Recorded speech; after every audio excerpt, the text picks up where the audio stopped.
jërë ngeen jëf mbokk internet sans limite ñu ngi leen di dalalaat jàmm di leen jox seen wàccuwaay tey nag ñu am mbégte toog ak ki nga xamante ne moom moo di Lass Badiane nekk président mouvement Jëm Kanam nekk itam conseiller municipal en même temps aussi responsable APR fii ci Grand Yoff ñu fas yéene nag sekk ak moom waxtaan ci lépp loo xam ne rek ñeel na wàllu actualité fii ci réewum Sénégal monsieur Badiane ñu ngi lay nuyu di la bàyyi nga nuyoon teg internet les sant ci sans limite.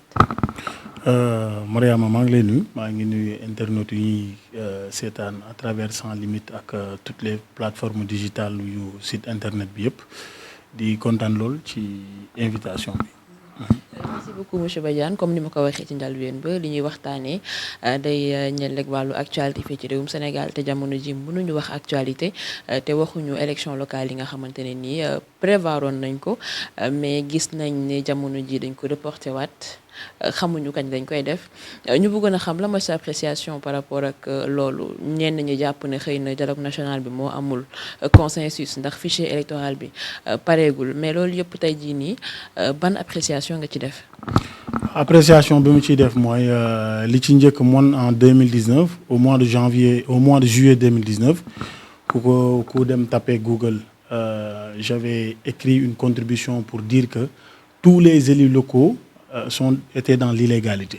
Donc, defoon naa texte bi pour expliquer que nous sommes dans l'illégalité parce que dans la mesure où élection yi 2014 la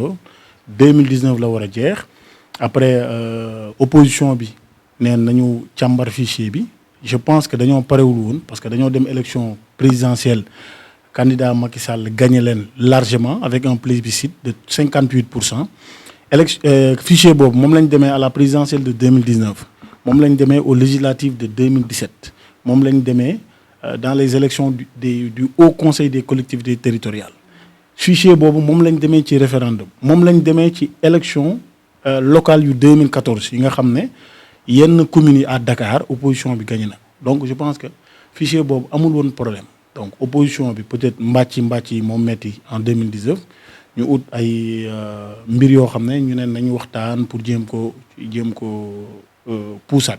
mais man gis nañ benn contribution ki nga xam ne moom moo di Khalifa Sall mu ni carrément fichier bi depuis 2012 je pense ñoom jàpp nañ ne c'est pas valable et que dafa am ay njuuj njaaj. non xam nga loolu Khalifa Sall bu waxee loolu waxi bakkan lay wax waxi mauvais perdant la parce que moom c'est avec ce même fichier qu'il a gagné 18 des 19 communes à Dakar Khalifa Sall avec sa coalition ont gagné 18 des 19 communes à Dakar. Commune de Yoff la Diouf Sarr maire APR gagné mais yeneen communes yëpp pratiquement taxawu Dakar moo ko gagné donc munoo gagné ci même fichier bi nekk ville maire de Dakar avant ñu koy révoquer pour des faits d'escroquerie qu'il avait commise donc nga ne fichier boobu baaxul donc je pense que loolu du affaire u gentleman moom gagné na ci fichier bi nee naa la limal naa la élection yi nga xam ne moom lañ demee ak fichier bi mais nag ñoom ñoo parewul mais man honnêtement objectivement en tant que élu local d'accord mu ci pousse bi donc élection yi dañ ko war a jàpp nu mu gën a gaawee parce que population yi nekk à la base dañoo sonn ci yenn maires yi nga xam ne ñooy jaay seen suuf ñooy lekk seen xaalis ñooy def ay détournement de deniers publics loolu moo walal yenn ci causes yi nga xam ne ndaw ñi génn nañ récemment au mois de mars début du mois de mars ci rassemblement yi.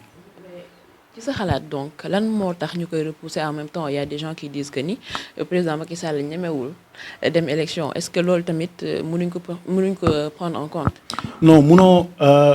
sur 557 communes l'APR et la coalition Benno Bokk Yaakaar ñoo contrôler 550 communes amul benn élection boo xam ne perdre nañ ko de 2012 à nos jours muy présidentielle muy locale élection locale 2014 muy référendum avec le oui muy élection au conseil des collectivités territoriales muy élection législative nous avons une majorité écrasante à l'Assemblée nationale muy présidentielle 2019 ku mën a am ndam yooyu nan ngay ragalee dem élection. la donne peut changer quand même parce que tamit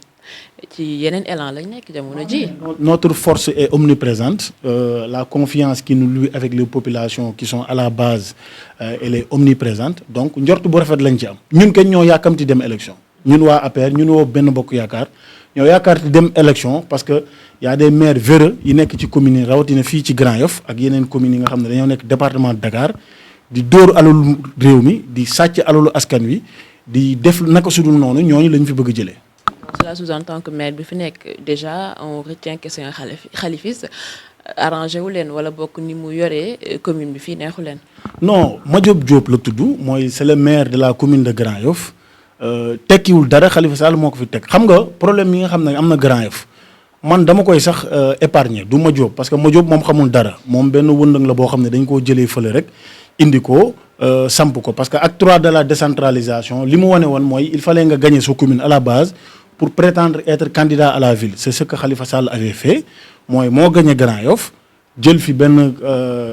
Samba Ndioro Ndaye teg ko fi donc moom mu dem ville de Dakar parce que loolu moo ko intéressé woon avec un budget de 60 milliards yaa ngi dégg loolu la doon dóoree pour mën a dem présidentiel donc jafe-jafe yi am Grand Yoff yëpp benn responsable la mooy Khalifa Ababacar Sall ba pare j'en profite pour lui encore lancer un message Khalifa Sall bu nekkee c'est un républicain Khalifa Sall bu nekkee gëm na droit parce que il est juriste de formation li nit ñi xamul parce que man dama koo xam ñun fii lañ juddoo fii lañ yaroo fii la nekk di arbitre ànd ak suñu ñi ñu xam ko il est juriste de formation bu nekkee moom gëm na ne dans une république il y a des règles si on commence à les transgresser on ne peut plus les revendiquer et l'une de ces règles c'est le respect du droit c'est le respect de la loi Khalifa Sall dañ ko révoqué à son poste de maire en 2017 te acte 3 bi dafa ne bu ñu la révoqué wala ñu tëj la à une peine de 5 ans tu perds tes droits da ngay perdre sa mandat d'élu local Khalifa Sall mënuñu ko révoquer à la tête de la ville de Dakar alors qu'à la base il a été conseiller municipal à Grand Yoff il refuse de démissionner le maire de Grand Yoff s'entête à le remplacer boobu ba tey ma bind ay courrier toutes les autorités concernées maire bi Madiop Diop bañ procéder au remplacement de l'ancien conseiller municipal Khalifa Sall à Grand Yoff xam nga loolu c'est une illégalité flagrante xam nga ñooñu mënuñu yaakaar ci ñoom pour ñu mën a doxal réew waaw. Mais à la base Khalifa Sall yaakaar naa ne bañ koy tuumaal c'était un détournement de deniers publics 2 milliards si je ne m'abuse mais à un moment donné dem nañ ni Khalifa Sall en réalité dañ ko tooñ je pense que juge Téliko sax jot na cee wax est-ce que loolu noonu ça lui donne pas le droit mu revendiquer ce qui lui revient de droit. non da ngaa juum parce que Khalifa Sall yoon bi nga xam ne ñëpp ci lañ tënku yoon moo ko daan juge Téliko jugé wu ko c'est un magistrat boo xam ne dafa jiite UMS Khalifa Sall dafa dem en première instance ñu daan ko mu dem appel ñu daanaat ko mu dem cour suprême ñu daanaat ko loolu moo tax mu mën a bénéficier wu de la grâce du président de la République président de la République ci yërmandem moo xam bàyyi ba voie de recours yëpp épuisé parce que yoon moom bu ñu la daanee mën nga def recours Khalifa Sall il a usé de ses voies de recours yi nga xam ne yoon may na ko mu dem dans toutes les juridictions yaa ngi dégg ñu daan ko bañ ko daanee président ci yërmandem mu ne dinaa ko jéggal defal ko grâce pour mu mun a ñibbi këram mais liñ ko daanoon ci ay koppar da koy fay tooñ gi mu tooñ société bi da koy fay parce que justice moo wax ne Khalifa Sall c'est un délinquant justice moo ko wax maintenant nag chacun peut avoir ay xalaatu boppam mais ñun ñëpp ci yoon lañ tënku nee naa la nous sommes dans une république te yoon boobu ñu tënku moo wax ne Khalifa Sall c'est un délinquant yoon woowu moo ko tëj lim ko tëj yoon woowu moo tax code bi ne nañ ko révoquer ñu révoquer ko mu perdre son mandat de maire yoon woowu moo wax ne dañ ko war a dindi dans le conseil municipal de Grand Yoff te moom bu nekkee c'est un républicain bu seetaanee vidéo bi bu seetaanee intervention bi qu'il ait le courage de démissionner illico presto wala son poulain Samba Ndioro Ndaye bi mu fi teg na woote un conseil municipal extraordinaire pour procéder au remplacement de l'ancien conseil municipal Khalifa Sall qui a été révoqué. En tout cas, on va vers des élections locales xamaguñu kañ la mais tey jii nii naka ngeen fas yéene taxaw pour jël mairie bi fii au niveau de Grand Yoff. waa Grand Yoff fii pour récupérer mairie bi li ñu daan def la ñuy def mooy on va discuter avec les populations à la base que ce soit le mouvement Jëm Kanam bi ma jiite que ce soit waa APR waa Benno Bokk Yaakaar mais surtout les populations qui ne sont d'aucune obédience politique parce que ñun tawfeex bi ñu am à Grand Yoff mooy nous sommes avec des gens yoo xam ne cloisés na wuñ ci parti c'est-à-dire ay personnes ressources lañ mooy ay bàjjenu gox ñu nekk ci ASC yi ñu nekk ci mouvements sociaux yi ñu nekk ci mouvement professionnels yi mooy commerçant yi ñu nekk ci garage yi ñooñu ñi ngi waxtaan ak ñoom pour bu ñu tëggee élection yi ñu mën a ànd ak ñoom def une liste inclusive parce que ñun suñu xalaat suñu gis-gis ci Grand Yoff du benn nit moo mën a développer une commune mooy dañuy dajale ñëpp képp ku ci nekk sa xam-xam ci li mu màcc ñu jox la ko def une liste inclusive qui va regrouper toutes les couches représentatives de Grand Yoff ñu mën a dem ci élection yi mën a gagner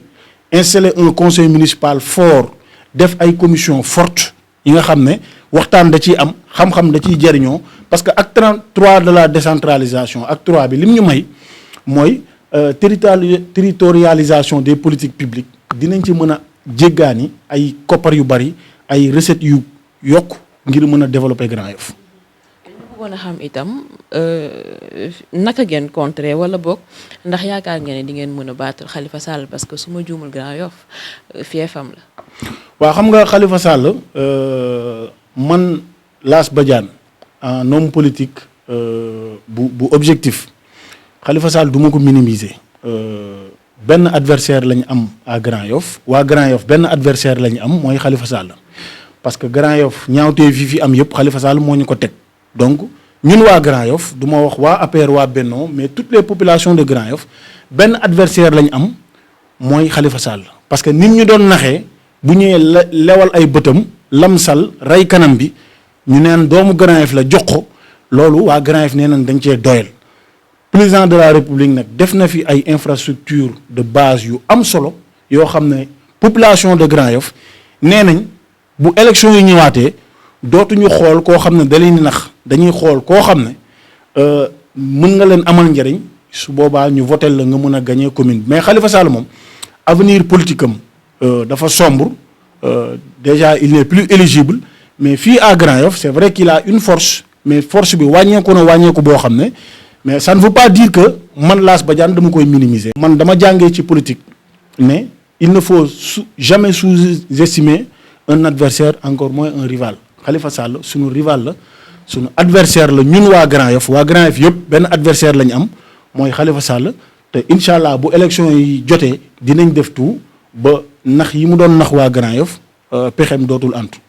ak Grand Yoff également dañuy gis ay figures yu mel ni Cheikh Bakhoum maître Ousmane Seye Adama Faye vous aussi ñu de surcroît ñu bëggoon a xam qui sera le meilleur candidat pour Grand Yoff. Meilleur candidat pour Grand Yoff ñu ngi ciy waxtaan mais ñett ñi nga tudd déjà dëkkunu fi dañ fay wàllu siyaan kenn ki mi ngi jóge Ndar kenn ki mi ngi jóge Diouroup c'est le directeur de l'agence de l'informatique de l'État Cheikh Bakhoum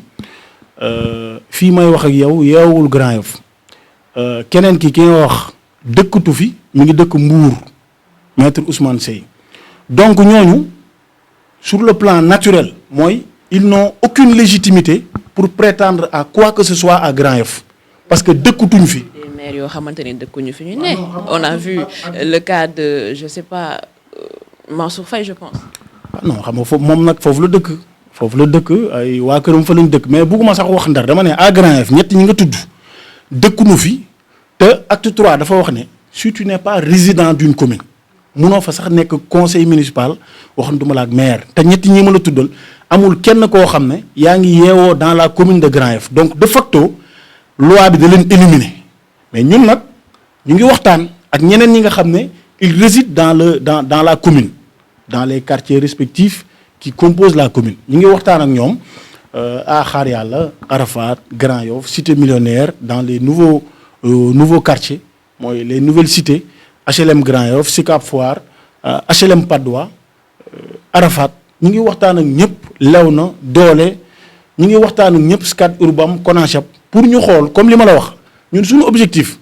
du ne diw moo gën suñu objectif mooy créer une liste inclusive bi nga xam ne doomu Grand Yoff yëpp dinañ ci gis seen bopp pour ñu mën a dem élection parce que pour ñun du nit mooy gagné mais liste bi mooy gagné buñ su boobaa bu ñu demee conseil municipal ñu mën a am un conseil municipal fort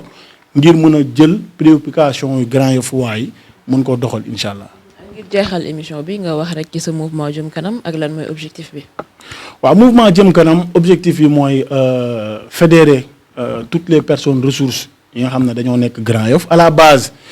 Grand Yoff lañ ko créé mais suñu borom def na ci tawféex ñu ngi def massification ñu ngi Parcelles ñu ngi Guédiawaye ñu ngi Kaffrine ñu ngi Casamance récemment il y a 2 semaines dama jóge woon Casamance def une tournée samp ay comité donc mouvement jëm kanam nekkatul mouvement jëm kanam Grand Yoff donc mouvement bi mooy dajale képp koo xam ne bëgg nga sa gox jëm kanam parce que ñun management bi ñuy def bokkul ak management politicien yi nga xam ne ñoom ñooy ngardaajoo mbir yi mel ni un dictateur wala mel ni koo xam ne benn buur ñun boo bokkee mouvement jëm kanam fépp foo mënta nekk